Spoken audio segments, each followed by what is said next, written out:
You're listening to Teatro Mundi Live. I'm Andrea Cetrulo, program curator at Teatro Mundi, and I welcome you to the third episode of Incantations. Founder of practitioner-run press Scarlet Imprint and dancer of Japanese avant-garde form Butoh, Alkistis Dimech, is in conversation with Iranian-American professor of philosophy and enchanting storyteller Jason Bahbak Mohaghegh.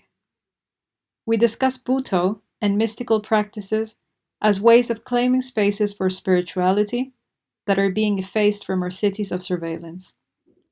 We also talk identity politics, the meaning of living space, and the separation between mind and body.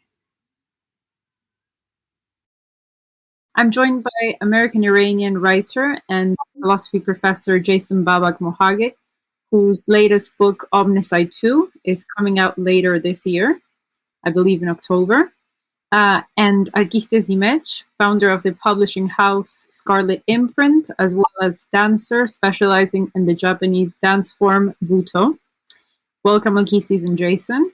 I'm honored to have you both join me this evening for the third episode of our Incantations series. I guess part of the magic actually starts with this encounter that we're having right now. You did not know much about each other before. We actually didn't know about each other before. But immediately after introduce you via email, you were both fascinated by each other's work. As Alkistis is a practitioner herself of Butoh, which you will tell us more, Alkistis, about in a moment, but also someone who is interested in non-Western forms of understanding movement, the body, and the way we inhabit space. And Jason, your work focuses on Eastern mysticism and deals with states of trance, delirium, and the body as access points into reality and existence, which of course cross over with Alkistis' practice. So maybe we can start with you, Alkistis. Could you tell us a bit about yourself and your practice? Okay. Well, I began dancing in 2002. I started with a performance, and then I started learning afterwards when I realized that it's a lot harder than just doing something on stage, but it was the way to cross that boundary into the impossible. The only way to do it is just to jump. And then it's just been, I've been continually learning and researching and taking the dance in, I guess, a very individual direction, because I feel in many ways I've diverged from traditional Butoh, if there is such a thing, and I don't really think there is, to connect it more to Western esoteric history and a history of the Western body as well, and not just the Western body, but the deeper body, something more than a cultural moment in Japan. So I've been exploring this, the body that's been silenced and the body that's not been allowed to become through Butoh dance, and using the methodology of Hijikata and then developing my own approaches from that. So this is what I've been doing for the last, I don't know how many years, 15 years or something. And also with Scarlet Imprint. This is something that you found, I believe, 10 years ago. When did you start that? We're 15 years old this year. So it's more or less the same. Yeah, it's a very similar timing. I started dancing a few years before I started publishing. Both I jumped in, I was like a complete punk for both of them. I started publishing with no idea about books. It's just the way it happens. But there was a need. My partner had written a book and we needed to publish it talismanically, magically, in a particular way. And then we just kept going and taught ourselves how to do it. But we were responding to the need for practitioner material, for material that was not talking about the occult from an academic position, not talking about it from a sort of keeping it at a distance, but for people that are actually involved with these other worlds, the unseen world, and have taken up the techniques from the past and continue to work with them in order to maintain these connections with the other world, with the spirit world, or these other worlds, actually, things that aren't supposed to exist in late-stage capitalism. And Jason, you are familiar with this practice. You actually do write. There's a passage in your book Omnicide about Butoh. Maybe you could tell us a bit about that in relation to your work. Absolutely. I'll start by saying this with relation to my work. My first entry point into mystical thought was actually through my grandfather, who's Iranian and who was deeply embedded and immersed in medieval mystical poetry. Figures like Rumi, figures like Hallaj. These were sort of fascinating, phenomenal figures. Most of them ended badly, crucified or burned alive. But I remember the stories early on that even Hallaj, who was crucified and mutilated, that he was crying out in ecstasy that he was God while he died. And just that image sort of burned itself into my consciousness from an early point. And I started sort of tracking those spheres and those trajectories more and more through my grandfather's teachings, and realizing that actually I would say, my most definitive moment of departure from mysticism was when I came across a very obscure subgenre that you find sometimes in very little known mystical orders and monastic orders, which are books of questions. The Book of Questions is a fascinating thing because they're usually anonymous authors who would just compose these volumes of open-ended, hanging, broken questions, almost like hieroglyphs across a pyramid wall that would trouble the reader into eternity. They had no real beginning or end point. It was really about a very acute practice of suspending oneself or drifting within perplexity. And so what was captivating for me about a book of questions it wasn't that general existential meaninglessness or doubt that everyone experiences as a symptom of our being in the world.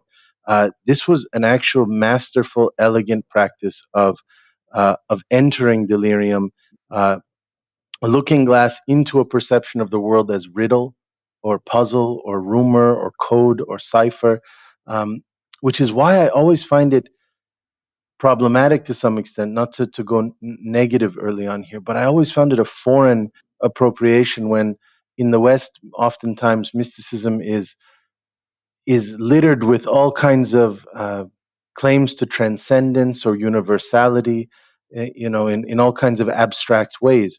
For me, it was almost as visceral as willing yourself into states of confusion, frenzy, even annihilation, almost like choosing to get lost within a city, within a foreign city. You can actually intentionally decide that you want to disorient yourself, and parachute your way into a foreign landscape and just get lost in the labyrinth of it. And so these books of questions were my first very powerful and provocative sort of entry point into that.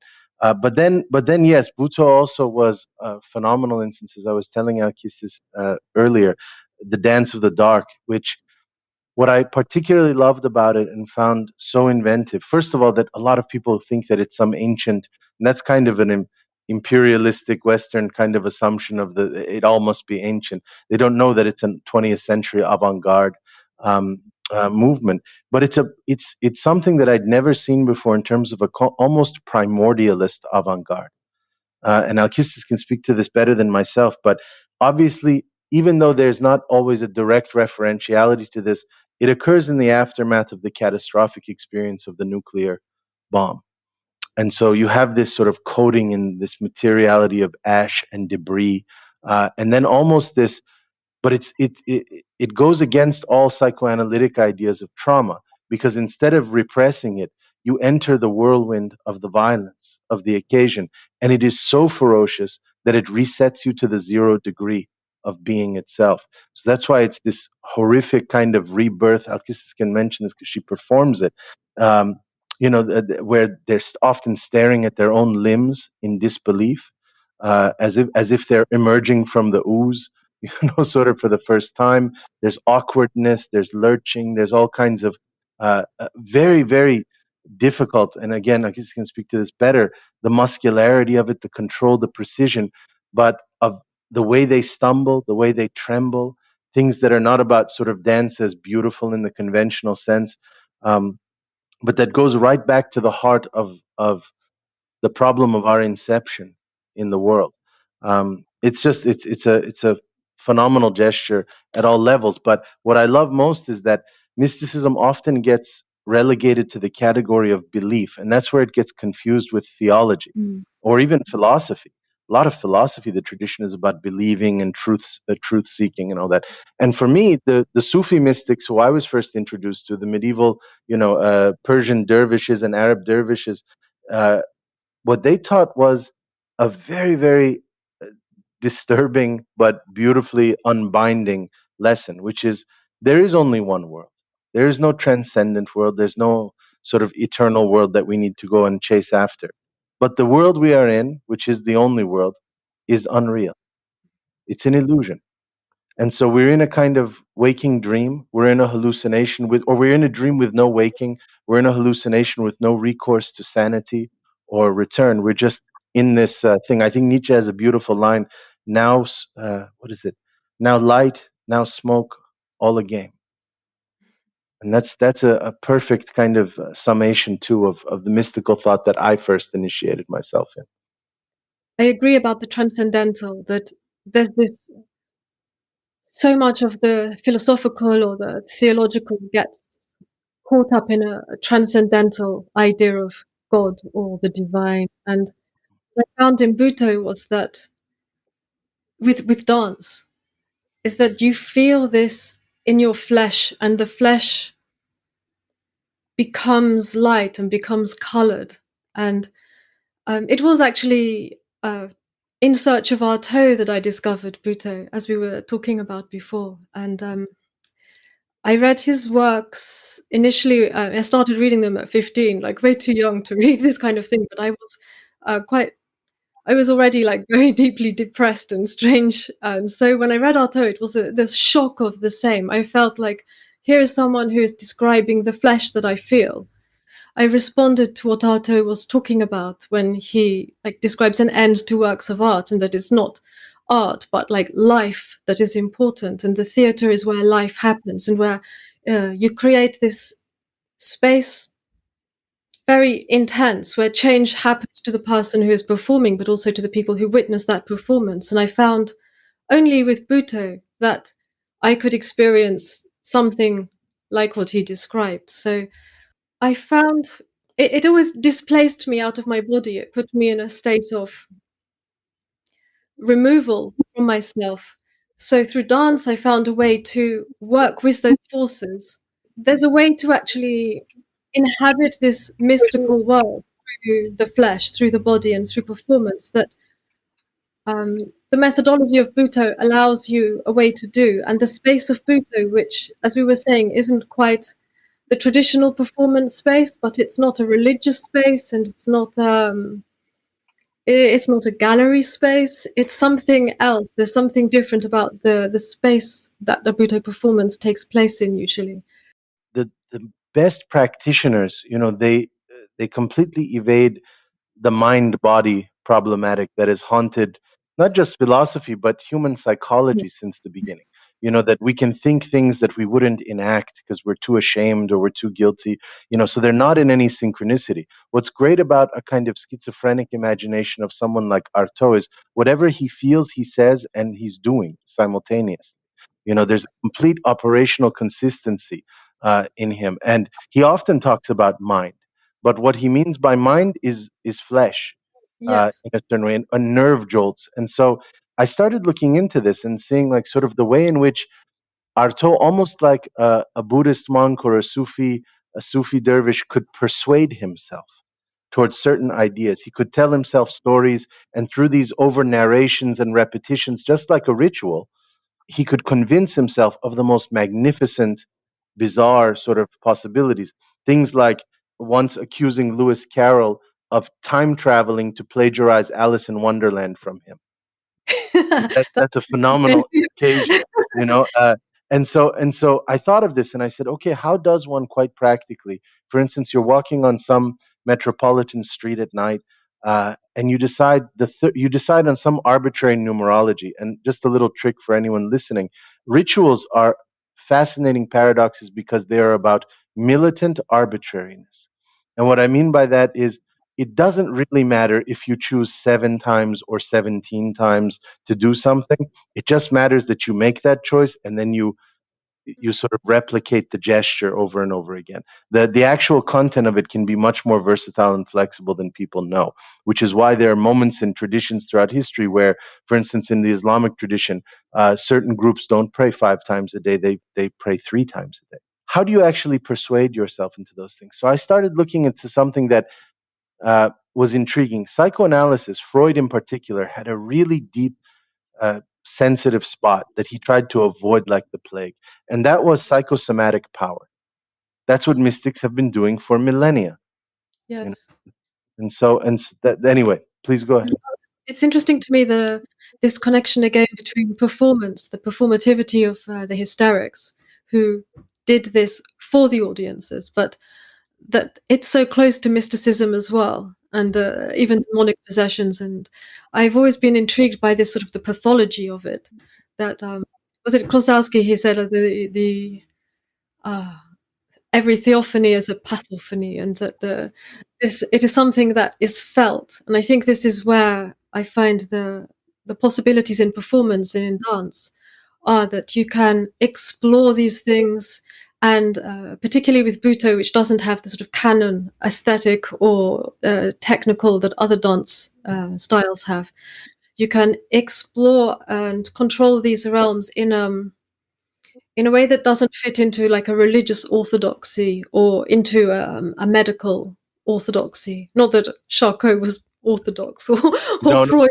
but They it's a thought, great point. Because yeah. I would wonder your interpretation of this fact too, because one of the things that also is the unspoken question in psychoanalysis that they wanted to elude as much as possible was the idea that madness was contagious. Now, you can call even Butoh as a kind of state of voluntary madness in a shamanic sense almost. You have almost this sorcerer's trance and the swaying and the persuasive element of it, where the audience also can kind of envelop themselves in the rhythms and, that awe or transfixed state, and all of that. And so, what intrigued me is that we have a term for it. I mean, you take the term mass hysteria. And unfortunately, the 20th century has had two versions of that. And what I mean by that is not the kind of that horrible ideological genocidal mass hysteria like fascism, where people just get caught up in some bizarre spell of belief, but those that are more on the outsides and sort of more in fugitive territories. It's making me think of the sort of the skin ego, but where Onzio talks about how our self is formed, it's sort of from the bodily ego of Freud, but that the same thing can apply in groups as well. So one skin forms over a group, and perhaps this happens with mass hysteria, where you share a craze or a madness, and also with smaller groups where you're unified around one thing, and that starts like a dominant will or intensity within that sense that something can be a temptation. Is one of the ideas in Butoh. And I think it was Daira Kudokan also had very strong this idea of a dance being a temptation or a provocation. And there is this sense then that it's like a medicine or a poison, and it's going to make people move. It's going to move minds. It's going to move ages. It's going to move society. It's going to move individuals. But it has these madnesses, or this kind of movement has the capacity it has a danger. It contains a potential and a danger to be unpredictable in its outcomes. And I think that's the art of letting all hell break loose. The Chinese, Well one of said, the well Chinese said. military classics. Like, but with these kind of powerful, um, almost theophanic or manifestations, people will go against their sort of encoded behavior and start to access a less worked or a deeper sense. And I think that it's not that is irrational. I think that what comes out is actually a lot of potential, a lot of magma from like the archaic consciousness, which has all of the materials you might possibly need to reconstitute a possible future with. But what that will be is not under anybody's guidance, particularly. That takes a lot. It reminds me of, and I've talked to Andrea about this in other spaces, the early alchemists. When you read the early alchemists who have these seemingly bizarre but highly sophisticated formulae, that if you want someone to never leave a city, here's a concoction for them. And by the way, just a quick thing to note that all of you probably know is that if you ever look at the history of so-called magic or sorcery, it's never using transcendent particles or reference or illusion. It's always highly material things that are in the witch's brew or in the cauldron or in the recipe, the alchemist's recipe. It's the limb of an animal. It's the bodily fluid of the tears of a widow, the hair of a man who has lost his father. Just highly specialized, particularized, but visceral sort of elements and features that are there. But the intriguing thing there is when you look at those things and you say, my God, okay, if you want someone to not say something, what must you do? And it's all this sort of sympathetic magic idea, like how do I transfer through this ritual practice? And you say, how did they test these? Did they test these? Because there's such conviction, almost pseudoscientific conviction in these formulae that they must have. And then you realize they did. And the truth is that the vast majority of alchemists were blind, were covered in scars, had done all kinds of inhalation damage to themselves because they tested these enterprises on themselves first and foremost. And they were always dealing with sort of toxic substances, testing poisons, inhaling sort of really radioactive kind of materials, burning themselves, exposing themselves to extreme light, and things and luminescence, just to try and figure out. And this is my favorite part: alchemy comes before chemistry. So chemistry, which is the official discipline that people use to create things like atomic bombs, and which they create dominant state formations. They use chemistry as a discipline of war, as a discipline of power, and all of that. But the legitimate dominant paradigm comes after the perverse sort of fugitive criminal enterprise, the subterranean one, where their main goal was to study contamination, to study distortion, transfer, how to make things unnatural to themselves at some level, or to put it another way, how to turn things against their assumed form. Working with the body in this sort of unorthodox way, it's it hasn't been tested before. So like a lot of the things are hard on the body. I don't know, like I was doing for years things and thinking this is probably completely counter to what I should be doing with my body because I know what are the right things to do to the body, and I do yoga and various remedial things to like keep myself in condition. But a lot of what you do with Butoh is actually working in very traumatic ways to the body, inflicting some kind of violence against it, either inner or like physically against. And it is to bring about a sort of a quickening of transformation. It is to break through some of the like strata and layers in the consciousness that are embedded in the I believe embedded in the like connective tissues. So that it's like it's physically held there in this sort of watery medium that we're made of, which is light. And that this somehow is like we're working with the matter, the material, the very like the as you say, like magic has always worked with alchemists have always worked with the physical materials. And if you look, I'm very interested in the myth of the fallen angels, and one of the stories, one of the traditions is that when the angels came down, they went into the plants and the stones and the metals and things. So not only like they communicated the knowledge to people, but they also went into the physical things. So I've always found that there's something sacred about the material basis of life, and that this isn't something that should be put aside in favor of a mental or a spiritual truth, and that it's actually through working with the materials that we learn, and they teach us themselves through this honesty, through this open engagement with them.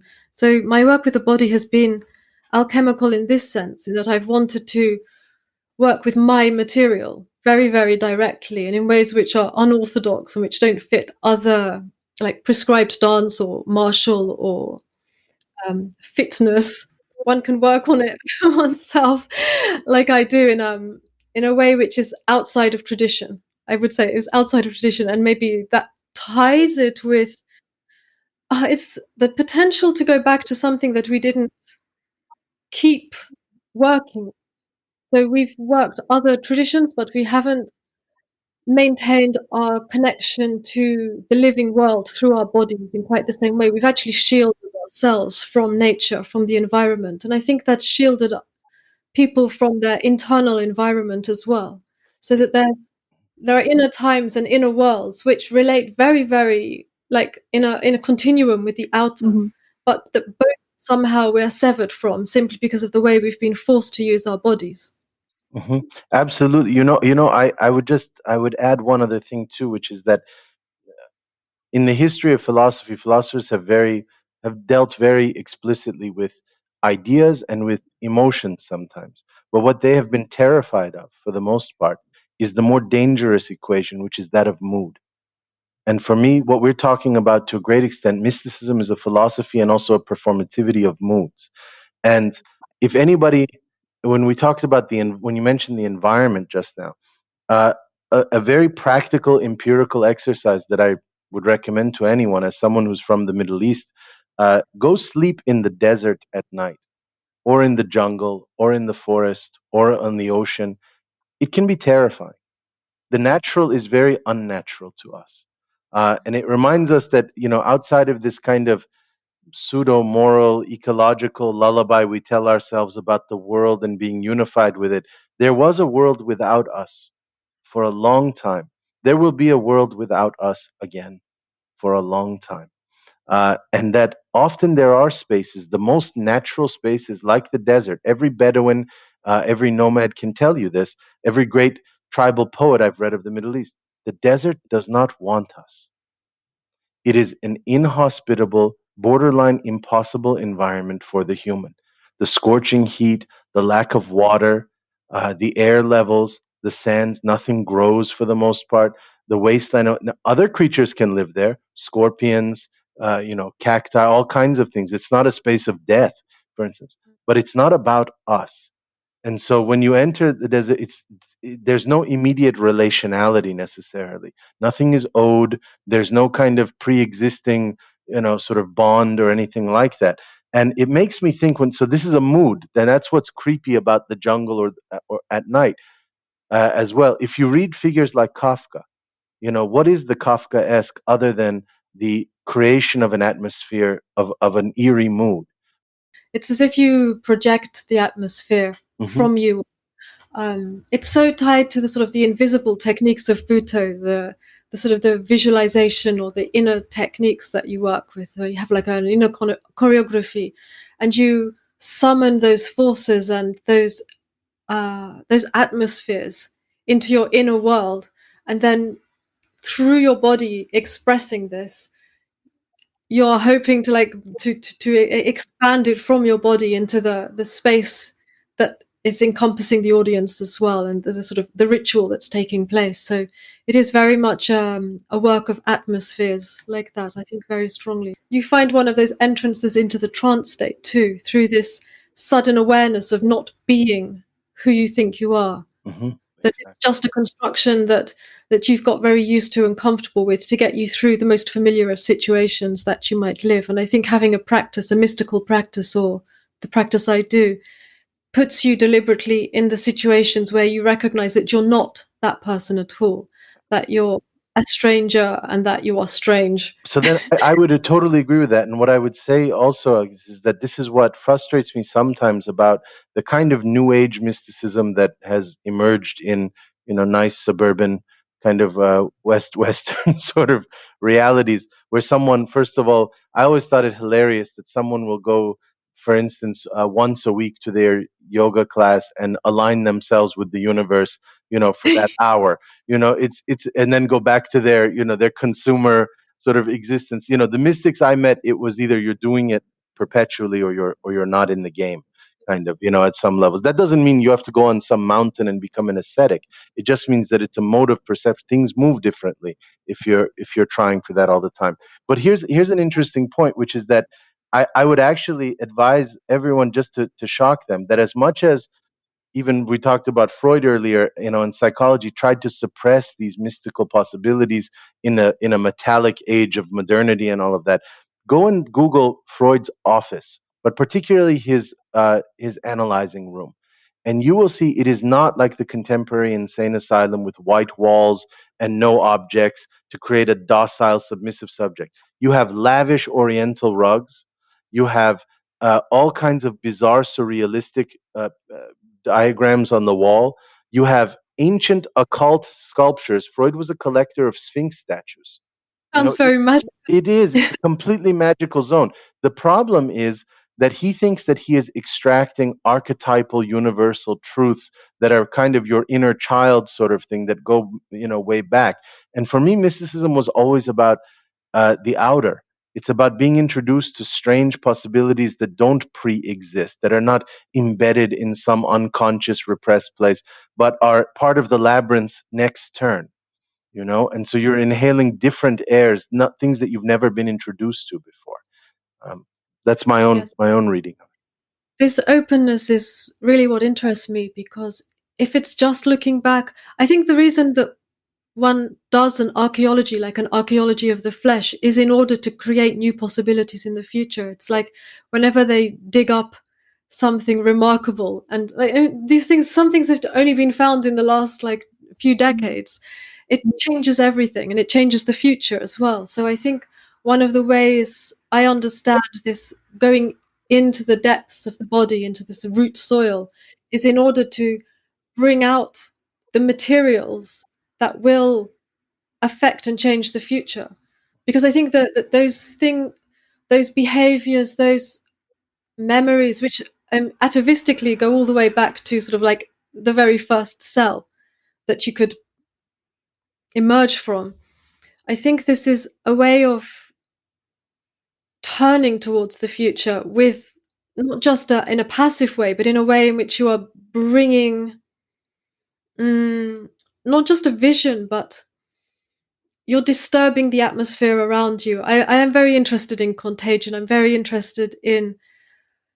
This is why also I publish as well as dance. And I think with publishing, I get through to more people than dance, because almost no one has seen a performance. And it's necessarily much more intimate. It's that we have to always about what can come into being and not what has happened. And I'd be interested in hearing, because from everything you have been describing, both of us, I can't, the way of inhabiting moods or creating moods, accessing certain parts of our body and creating these atmospheres, I can't imagine anything further away from the current insistence on identity politics and kind of, having to identify, rationing those categories in that unfluid way, which is like, it's what we hear everywhere. So I was wondering, would you both say that the sacred in our modern cities is difficult to connect to, especially in, I don't know, secular or secular surveillance cities, like our modern ones, where, spaces of alterity are disappearing, such as, I suppose, the literal and figurative underground spaces where Andrew, you're trying to get us in trouble by taking a stand against identity politics here. All right, so this is where Alkistis and I will become controversial. We see what you're doing. We see, but my answer always to that, as someone who studied post-colonial theory a great deal and who recognizes, no, there are actual realities to the history of race and the history of. I mean, I descend from a region that is on fire, that is burning, that has daily catastrophe.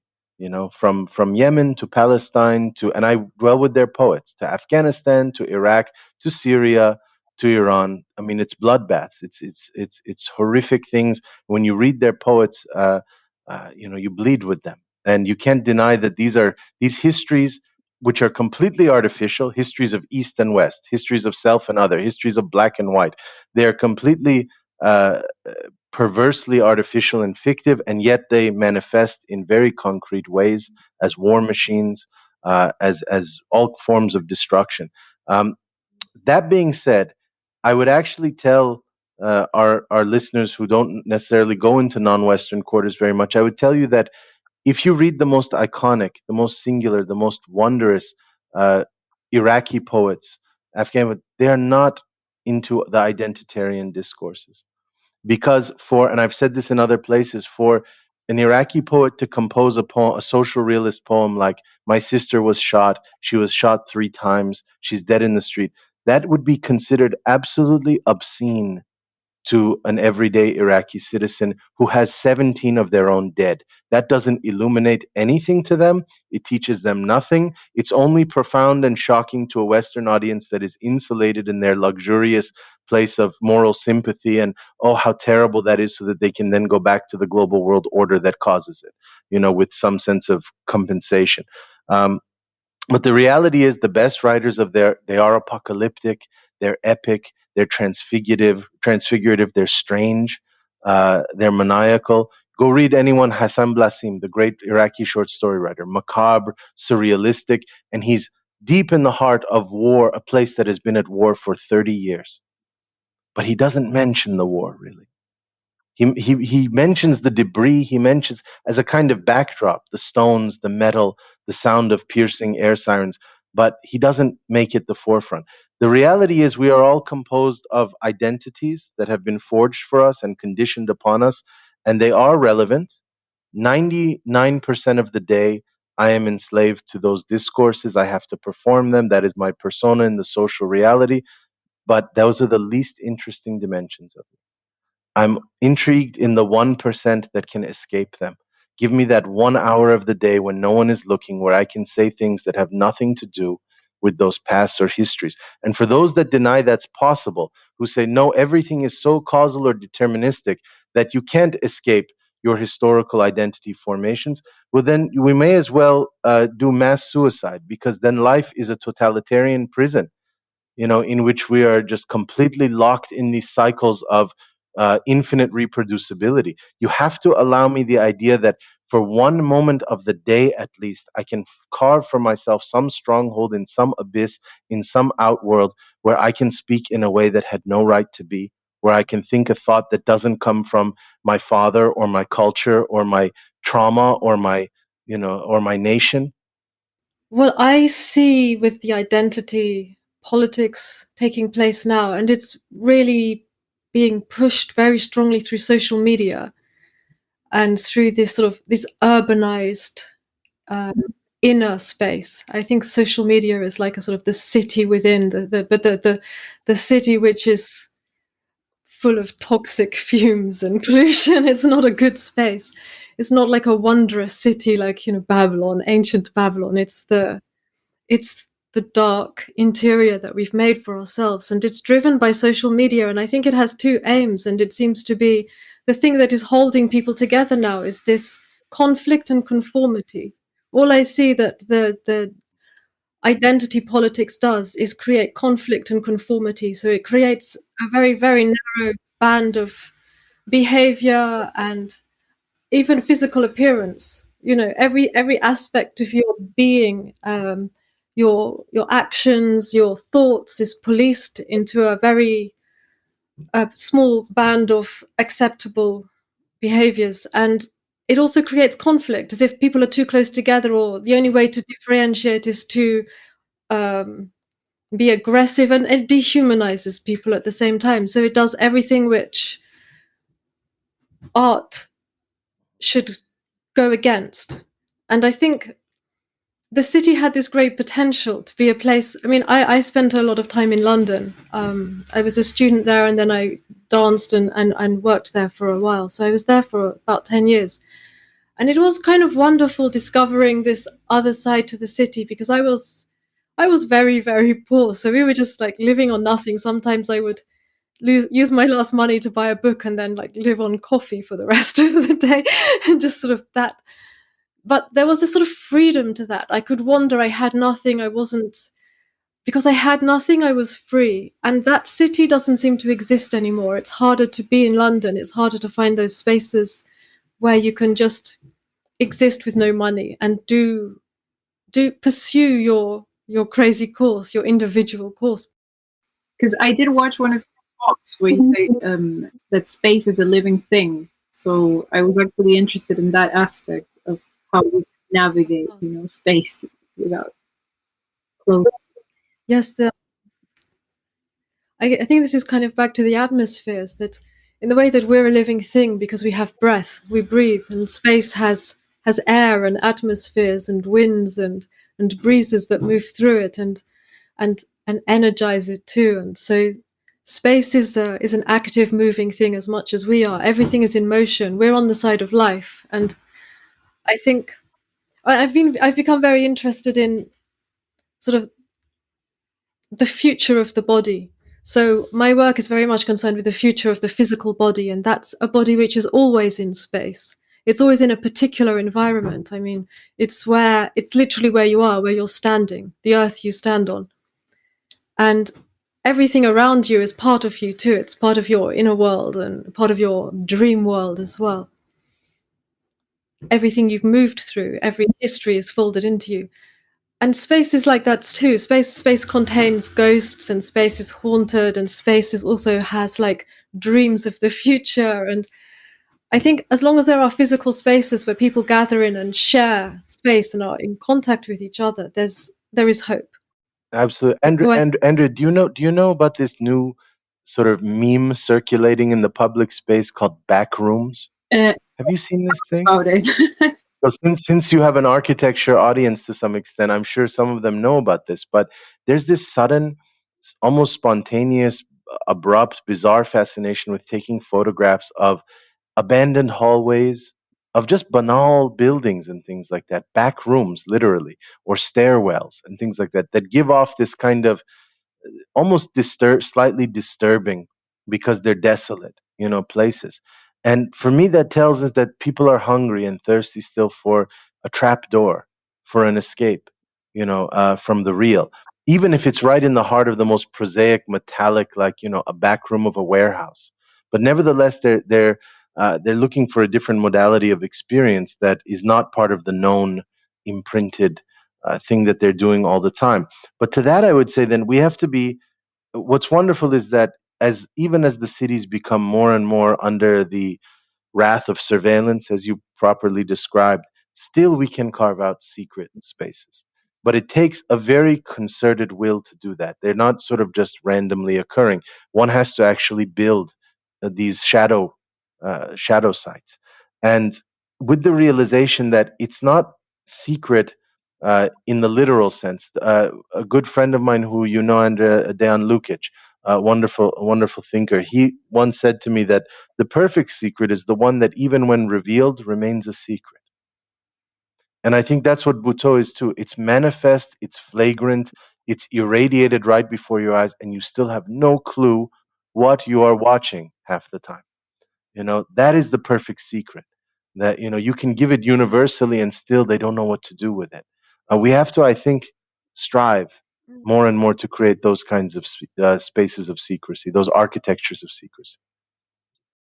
That was wonderful. Thank you both for your generosity and for your time. It was an incredible talk. Really, thank you. My pleasure. Thank you, Andrea. Thank you so much.